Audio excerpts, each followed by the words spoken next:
Happy Monday, everybody! It's that time yet again, once again, ladies and gentlemen. I'm gonna show you this play I did, this super cool charge attack, and that roll I did, which one-shotted me, but I just did the iframe because we gotta get into it.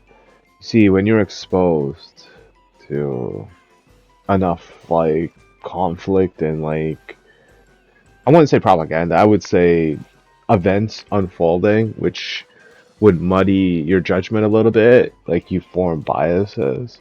Like we're seeing that with Asmongold. Like even though I would argue that a lot of the things that he says are correct, and I had to actually do some research about where Senegal is. Because I honestly thought it was just like another African country, like Nigeria, like this and that. No, apparently, like there's a problem around the world with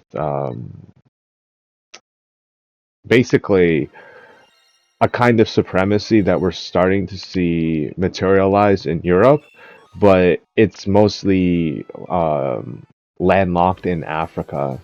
So it was just like contained in that continent and then slowly bled into like South Asia with Pakistan, Bangladesh, all these like pro-Islamic, like fully Islamic countries that are, pushing for this degeneration of the human species so that we're all dealing with this like level of mental gymnastics, if you will. So the price of victory or the price of freedom of the Iranian, primarily like women, but I would say like just the people in general, but I think it's like for the good of the women like at large because history is going to remember this as the one time that people actually cared and did something about the people of Iran, and they're not going to forget it. I'm glad that President Trump and Netanyahu, unlike the other, was it Ohau Barak, the former prime minister who's like smooching it up with Epstein. So I was touching on this in one of my previous videos, like I think 2 videos ago, but I didn't elaborate on it. So before the October 7th attack, there was a bunch of crazy ass like protests in Israel. And I was like, what the hell, right? Like, cause I grew up with these people. I'm always thinking to myself in my head, like, these people are unified no matter what. Like, they're always going to, vote in each other's interest. They're like trying to take over the world, this and that. But no, apparently, like, they were taking water cannons and like they're going to through extreme measures against their own people. I remember this one video, and this was when Live Leaks was still around. So like, it just shows you like I think LiveLeak stopped being a website after the Christchurch shooting when some guy went into a mosque and shot up the place, and then he filmed the whole thing. And then it's like, okay, fucking take this shit off this site, or we're just gonna like use the full legal extent of the law to like ruin your life or like take away your internet anonymity or something like that. And then like just capitulated, and now LiveLeaks is you know just because of that. And I'm not saying like we should have like I didn't want to watch the video. I was just like, oh, it happened. People died, civilians, but I don't really give a shit. Like it's not like you don't get a wow factor out of that when you see like those people who are like working in a warehouse, and then like you have experience working in a warehouse, and you see like an entire um crate just like from the top row of this warehouse, just like it's not properly put into place, or whatever gets loosened when you're like moving things around, and it just like slowly slides off the top and just like comes down, kills the guy instantly. His body liquefies instantly underneath of it. That kind of like brutality and like honest realization. It's a lot like Zach says, like even though I would consider him wrong in the assessment that and this is going to be like nationwide. Like, I don't think Zach Asmongold is alone by this assessment. Like, they're going to go crazy on this whole anti-Islamic, anti-immigrant sentiment to the point where you're going to see people like leaving these countries more than they're immigrating into it. And the ones that stay are just gonna get they're gonna get dark Jewed out, man. And the Jews are gonna move, man. They're gonna come into the neighborhood. They're forced to pay these taxes to birth their people into existence. And then on top of that, they can't afford to live there because they just like bring up their peoples and like, yo, I'll pay like two times the amount of what do you pay for this house, and then property tax just gets hiked. Property prices go way up. Everyone's just like rubbing their hands together. So all the darkies have to move out of the neighborhood.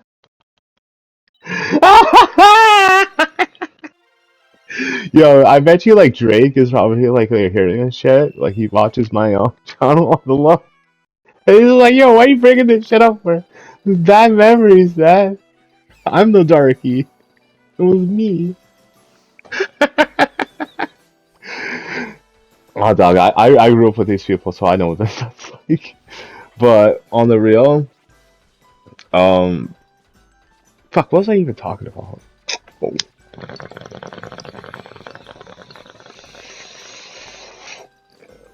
oh yeah, like the sentiment, and we were having that here in Canada. Like as um sprawling as it is right now, it's just gonna build momentum as you see like people like not being able to give their kids like a proper, way of life. like nepotism is a requirement for having a kid in Canada, in on the province of Ontario. I don't know what it's like in other provinces. I hear it's pretty. I actually hear it's a lot worse in BC. There's this like lady on Asmund Gold's channel of all things. She's like from America, and she's like complaining about how like they won't let her work in Canada because she's on a visitor visa, and then she's like, she needs money, and like everything's stupid expensive in British Columbia. Like, why would you go of all places? You know what I mean? Like, okay, so say what you want about the Jews, like, hiking up the property tax and this and that, right? So everybody heard about the rooftop Koreans in West Side Los Angeles, but like people don't know about like the Chinese, like what they were doing over in BC. It got so bad that there was laws literally put in for just them, even though they didn't say that because it's like it's racist.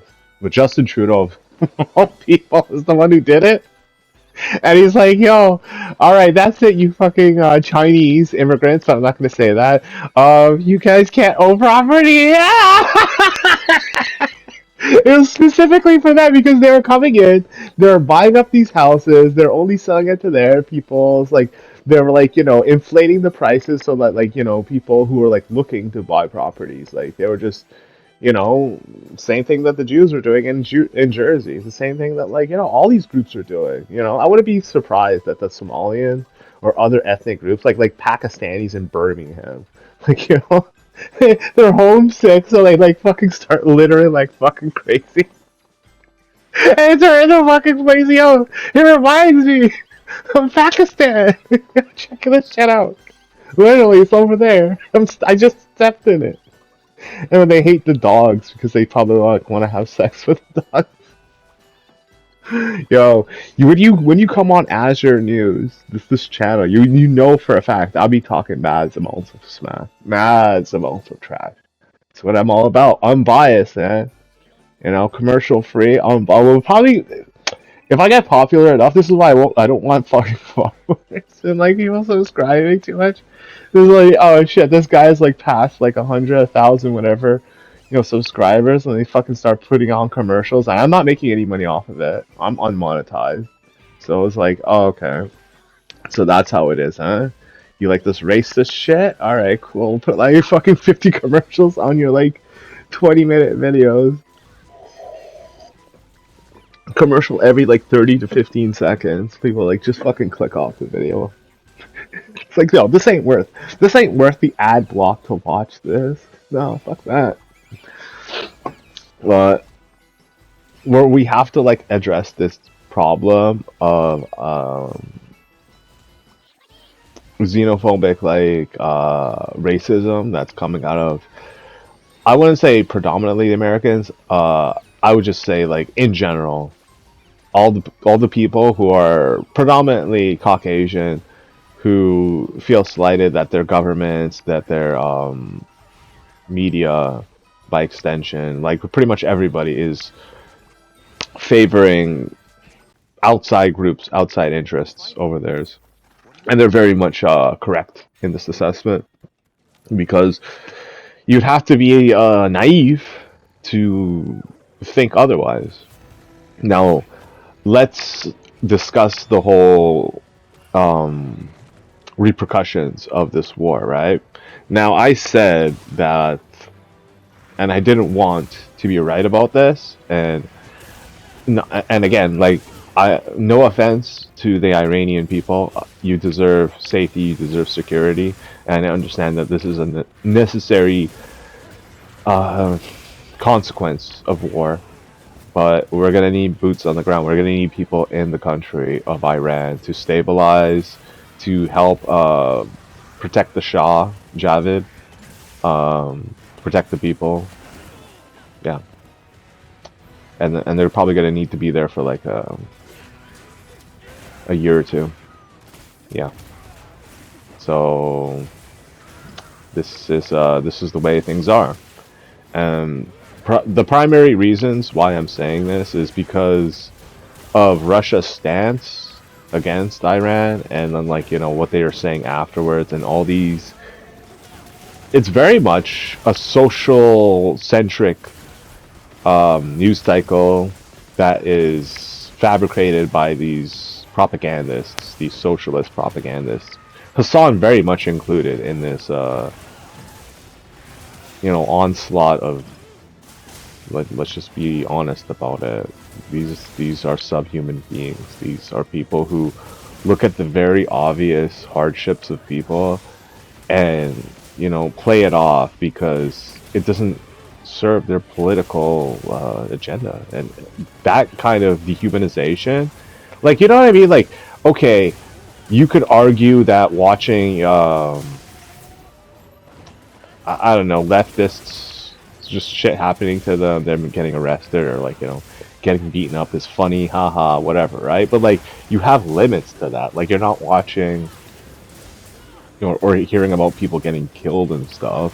And then when it comes to the other side, it's like they always take it to the extreme. They always take it to the mass shooting. They always take it to like, now that we have trans shooters, and they don't even, like, the news doesn't even want to talk about it. They've been spending years fluffing these retards up, right? Giving them like, fucking pass after pass after pass, benefit of the doubt. You're a bigot because you're accusing them of things that they're doing. You know what I mean? They're going out there, they're doing these crimes. You pointed out it's your fault. And it's like everyone was like basically doing a handstand on their head, just like bouncing on their head to just like please these fucking people. And then years after years after years of subjugation, of what's that word that Russian dude was using? Oh, pacification. You were pacified. You're not allowed to be aggressive. Your video games are too violent. Okay? I'm gonna go off on a tangent. Remember back in the day, we had Unreal Tournament, right? And subsequently Quake 3. Quake 3 Arena was a good game. Okay? I like Quake. Quake is one of the godfathers, the original id Soft games that, defined, shooting games. It was technically, I don't know if I might be wrong about this, but it was the first game, to my knowledge, that had used 3D polygonal graphics for its first-person shooters. Everything else back then was just like that 2D Doom style thing, you know? I mean, it's cool to see it. It's like what to look when you see it. It's like you that kind of Nintendo-ish, Super Nintendo, whatever, right? Sega Genesis, depending on what you grew up with, that kind of like graphical style, but applied.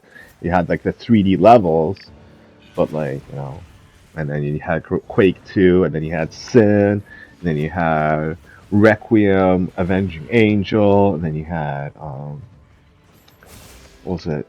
The sequel to Heretic, which also used the Quake 2 engine, but I think it was like the Jedi Knight engine, which was also a modified engine of the Quake 2 engine. So I'm bringing up like these weird ass video game asides because oh wait, why did I bring this up for?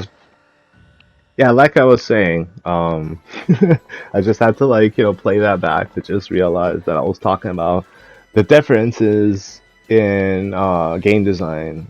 Specifically, I'd say towards the tail end of the millennia, all the way up until now, is like a regression in terms of how violent these video games are. Now, you can argue one way or the other, like you have like staples. Like hatred is like the big one that was brought up. And I initially supported hatred until I realized like it's all you do in the game is just shoot civilians, and that's just bullshit. You know, it's a game that's supposed to be a harken back, a throwback to Postal, but it's just not. So back on the topic of Unreal, right? So the last great Unreal game was Unreal 2004, which had decapitations. You can take your car and you have like these blades that come out, and you can just like drive through like a group of people and just like chop them in half, or take like a hovercraft and like the fans, and then like you have this like special attack where it just lowers the hovercraft into the ground. That's all that it does. And you're like, what is the point of this? Until you realize you could just use that to insta jib somebody. Good times, good times. And then like you had the various, weapons, um, the jibbing, all that stuff. And then when I bought Unreal 3, it was brand new engine, everything on PlayStation 3, I'm like, oh boy, I can't wait. Everything was dumbed down. Like you still had the blades on the car, and you could still like kill people, but it's just they just ragdoll. No graphical fidelity, no nothing. Like it was just I'm like looking at a game that looks graphically more complex, has better texture, better lighting, this and that.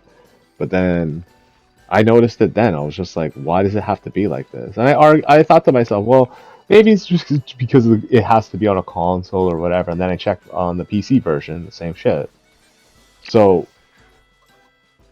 after years of this, right, of pacification, I realized that there's going to be a group of people that if I were to design a video game that does not entertain these very strict restrictive conventions, that it will most likely be a league of people, whether it's like lawyers or companies or like they have their own separate press, like the gaming press has their own separate, very much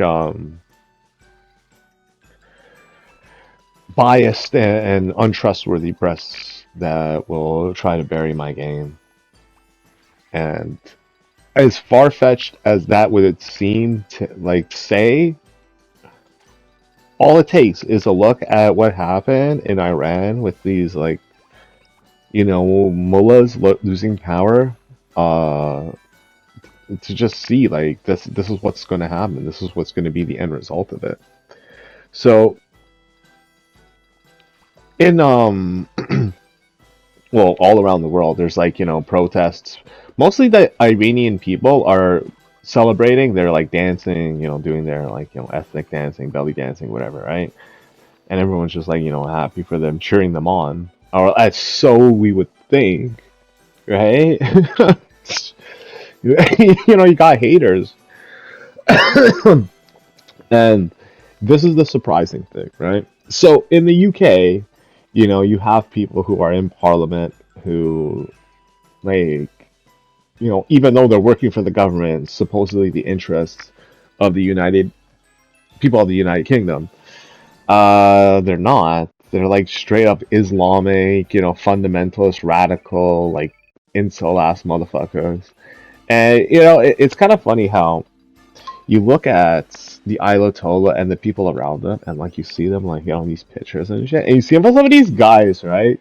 Like the best way I can describe your body type is a circle. Or like a fucking oval, dude. Like you're goddamn pathetic. You're like a pregnant man. Shit.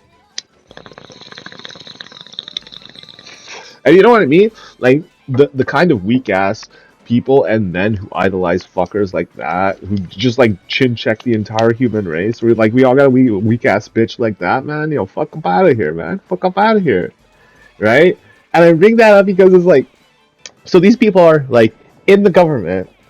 They're working. They're on file. Like they're pictures there. They're taking pictures with other politicians and shit. Yo, guess what they're doing? They're going and they're joining the counter protesters, waving the old school Iranian flag. And then this is the best part. The best part was like, yo, this is one lady and she's like from Pakistan, and then there's this one other guy, and he's like from Bangladesh, and you're just like, what? Do you even speak Farsi? When was the last time you actually been to Iran? Like, how many Iranian friends do you have? Like, how many of these people do you know? And you know what I mean? Like, it's something that like I know about because I grew up around that kind of shit. Is that outwards racism that you have xenophobia? The Pakistanis, they try to think that they're better than the Hindus, but then you have the Iranians, at least the militarized culture, whatever. And then some of the guys too, like obviously not all the guys are like this, but like they're like, yo, we don't like these Pakistanis, we don't like these brown people. Like they're dirty. They're like, they essay their women, and like it's not that like either side is perfect, but like when we're talking about like the Pakistanis, we're talking about like kind of like the worst of the worst, where they're going through like going to lengths to justify consanguineal marriage. Oh, fuck. And this is the price of victory. Like you think that like this shit would go away and like everyone would just be like happy, but then not too long ago, just recently, there was this mass shooter, this guy from Senegal, which is an actual like Islamic African country. I was actually surprised. I thought it was just like just an average country, but like it goes to show that like if you turn your back on these people and you let them to like fuck over Nigeria the same way, like Sudan is going through it with their Christian population being persecuted. It's just going to be a daily thing until they get what they want, which is hell on earth. Right? You see this guy, you see the Ayatollah, you see these other fucking retards. Like their physical body is just like repulsive. Like the guy's 52 and he's doing a mass shooting at people. You know, and sometimes like even though like I wanted to address the whole like outward racism thing, like it's not my place to tell people what to think or what to feel. Like it's just that I think that like the inevitability and the possibility that like innocent people are gonna get like sidelined by this is 100%, and there's nothing I can say or do that can stop it, which is sad. Like, if you're a viewer of this channel, you know that like I like to go all out and this and that, but this is one of those times where I don't even think passivity in my sense, like it for me to just be on the sideline, just like saying that like don't do this, but also seeing like the reason why it's happening, the result of why it happened, and like all the people who are constantly forced to no downplay the racism against white people, downplay these parasites coming in, running up in your country, just like fucking you guys over for generations. And it's not just like one types of people. It's like all groups of people. You guys have people like throwing garbage in your countries. Setting up shop. Even like the idea that like people want to fight in your country, like these Khalistanis, like want to hide behind your police and like start shit with other people. And it's just like a fucking disgrace. And even though I regretted saying it when I said it, it's true. It's for your own good. Racism, exclusionism, in-group preferences, even like religious to an extent. Like you have people who would like use that as like cloak and daggers. I mean, that's to be expected. Hell, I could be one of those guys. I'm just like some brown clown wants to to be thought of as one of you and just sell out my own people or whatever. As a result, you can't trust me either. But that's the way the world is now. It's like they boiled the water so much that people didn't jump out; they just died.